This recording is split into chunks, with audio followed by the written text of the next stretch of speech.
Kembali lagi kita akan membahas materi chapter 3, Analyzing Financial Activities. Tapi kali ini kita akan membahas yang bagian ekuitas. Kalau yang sebelumnya kita sudah membahas bagian liabilitas, maka sekarang kita lanjut ke bagian ekuitas. Masih sama dengan menggunakan laporan keuangannya si Campbell Soap. Kita izin share screen terlebih dahulu. Nah, ini ya, ini yang bagian liabilitas. Sekarang kita masuk ke yang bagian ekuitas. Nah, kita baca dulu soalnya. Jadi di soal dia minta dari annual reportnya si Campbell Soup Company, kita diminta yang pertama untuk, coba saya tuliskan, yaitu menghitung nilai book value per share. Book value per share pada tahun ke-11. Kemudian yang kedua kita diminta untuk identifikasi par value common share. Terus kita juga diminta untuk menghitung hitung common share authorize, dan issue and outstanding. Jadi kita diminta untuk menghitung berapakah sebenarnya jumlah saham yang diterbitkan, yang beredar dan sudah dimiliki oleh orang lain, gitu ya. Dan yang terakhir kita diminta untuk menghitung berapa banyak common share yang dibeli kembali atau treasury share aja ya. Banyak treasury share dan kita menghitung berapa harganya, price-nya berapa. Jadi dari treasury share adalah dari saham yang sudah diterbitkan, kemudian kita beli lagi itu berapa banyak dan jumlahnya dan harganya berapa. Jadi yang pertama kita bahas yang poin A dulu. Nah, kita kan diminta untuk menghitung yang namanya nilai book value, nilai book value per share. Nah, untuk menghitung nilai book value per share ini, kita menggunakan rumus book value common equity, book value common equity itu dibagi dengan share outstanding-nya. Dibagi dengan share outstanding. Nah, dari manakah kita bisa mendapatkan data terkait book value, common equity, dan share outstanding-nya? Maka kita lihat di balance sheet-nya, bagian ekuitas. Jadi kita buka dulu untuk balance sheet-nya. Nah, ini dia. Kalau sebelumnya kan kita membahas di bagian liabilitas, maka sekarang kita bahas di bagian share owners equity. Nah, untuk book value common equity, kita bisa mencarinya dari eh, book value, sahamnya dikurangi dengan preferred stocknya jika ada.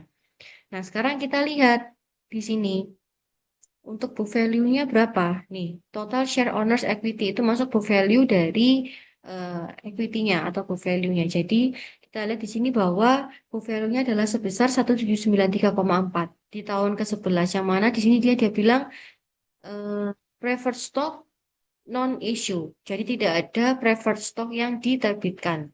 Sehingga kita bisa tahu book value common equity-nya berapa. Jadi untuk menghitung, jadi sebelum kita hitung nilai book value persennya, kita cari tahu dulu book value common equity-nya berapa. Dapat dari mana? Dari book value-nya, book value tahun berjalan dikurangi dengan preferred stock kalau ada. Jadi di sini karena tidak ada preferred stock maka nominalnya tetap sama yaitu 1793,4. Jadi book value common equity sebesar 1793,4. Jadi dari 1793,4 ini maknanya apa? Maknanya adalah total ekuitas pemegang saham biasa atau common stockholders equity dari neraca. Karena perusahaan tidak memiliki preferred stock, maka seluruh nilai ekuitas dianggap milik pemegang saham biasa. Jadi, ini adalah total ekuitas pemegang saham biasa.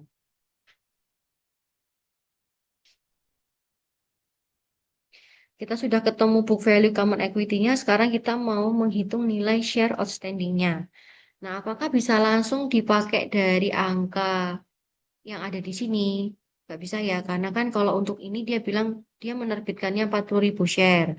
Kemudian dari 40.000 share itu untuk preferred stock-nya ternyata tidak diterbitkan. Jadi dia punya preferred stock tapi tidak diterbitkan. Kemudian di sini untuk yang common stock-nya dia menerbitkan 140.000 share, kemudian diterbitkan 135 juta share.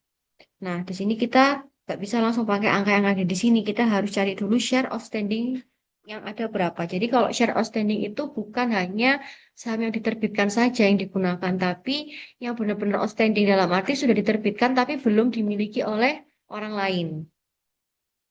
Gitu ya. Nah, caranya gimana untuk menghitung number share outstanding? Caranya adalah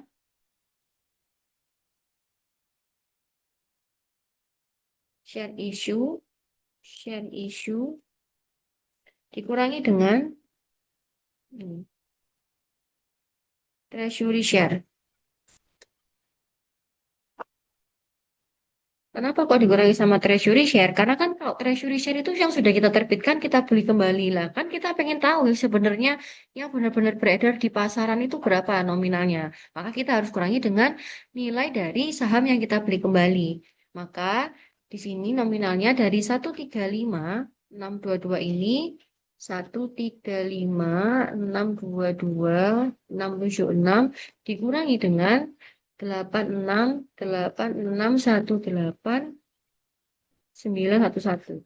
Sehingga ketemunya adalah 127,003,765. Ini adalah jumlah saham yang outstanding. Jadi kalau yang 135 tadi adalah jumlah saham yang diterbitkan, issued share. Kalau yang 8 juta tadi adalah saham yang dibeli kembali sebagai treasury stock. Sehingga ketika kita sudah menemukan book value common equity dan share outstanding-nya, maka kita bisa tahu yang namanya book value per share. Book value per share-nya berapa. Jadi dari nilai book value common equity-nya 1793,4, ya kan? 193,4 itu dibagi dengan share outstanding 127.003,765. Maka ketemu sebesar 14,12. Jadi dari yang dia nerbitkan kan awalnya par value-nya 15. Ternyata kalau kita lihat dari share outstanding yang ada, yang belum dibeli atau belum dimiliki orang lain, maka sebenarnya nilai buku dari saham yang outstanding itu adalah sebesar 14,12 dolar. Itu ya. Jadi kalau misalkan orang mau beli bukan lagi 15 par value tapi 14,12 untuk price common stocknya atau common share-nya.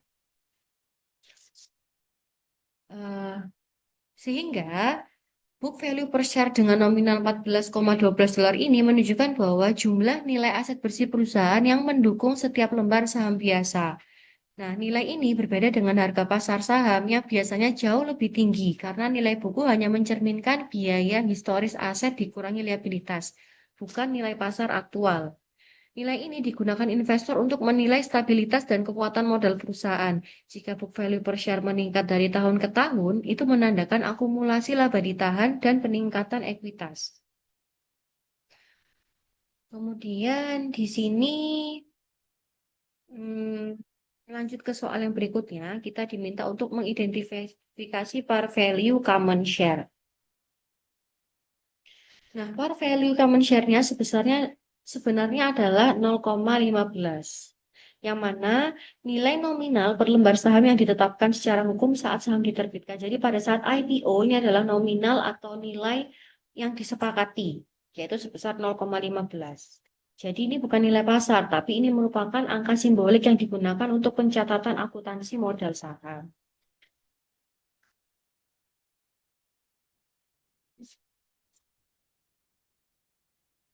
Kemudian untuk rincian berapakah common share authorized, issue, dan outstanding-nya, maka yang B ya, tadi untuk par value-nya adalah 0,15, ini adalah nominal IPO, tidak sama dengan harga pasar.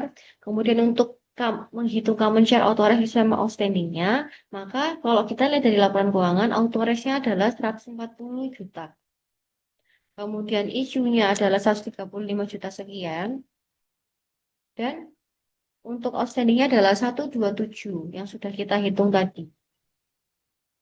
Jadi, maksud dari auto-arrest 140 juta itu adalah jumlah maksimum saham yang dapat diterbitkan menurut anggaran dasar. Jadi, di perusahaan si Campbell Shop ini dia bisa menerbitkan maksimal sahamnya adalah 140 juta. Nah, dari 140 juta itu ternyata 135 juta yang sudah diterbitkan dan dijual kepada investor sejak berdirinya perusahaan.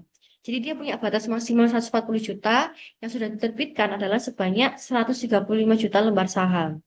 Nah, di sini kita menemukan bahwa nominal outstanding-nya adalah 127 juta yang mana jumlah saham yang masih beredar di pasar setelah dikurangi saham yang dibeli kembali atau treasury stock.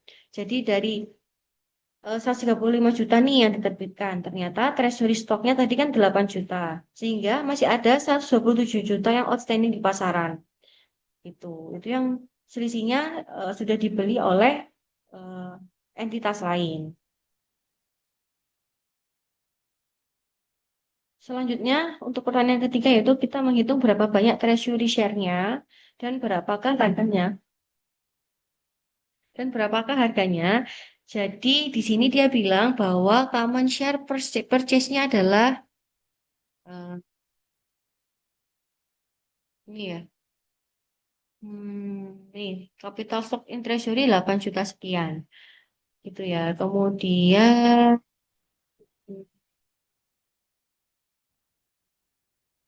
dari hal ini kita itu bisa menyimpulkan bahwa selama tahun ke-11, Campbell Shop ini dia membeli kembali sahamnya sendiri dari pasar. Sebesar ini tadi selisihnya 107 dikurangi 270,4 yaitu 175,6 juta dolar. Dari lembar sahamnya sebesar 3.000,3954 juta lembar. Nah, di mana adanya transaksi treasury stock ini, dia akan mengurangi total ekuitas pemegang saham karena kas perusahaan itu digunakan untuk membeli sahamnya sendiri. Di mana maknanya juga jumlah saham beredarnya berkurang, sehingga meningkatkan earning per share karena laba dibagi dengan jumlah sahamnya lebih sedikit. Nah, kenapa sih kok perusahaan itu sudah menerbitkan saham tapi dibeli kembali? Nah, istilah buyback ini sering dilakukan ketika manajemen percaya bahwa saham perusahaan itu under value. Jadi ketika harga sahamnya itu ternyata jauh lebih murah di pasaran, maka memutuskan untuk membeli kembali supaya menjaga eh, nilai saham yang sudah dimiliki oleh orang lain dan memberikan sinyal kepercayaan kepada investor terhadap prospek perusahaan.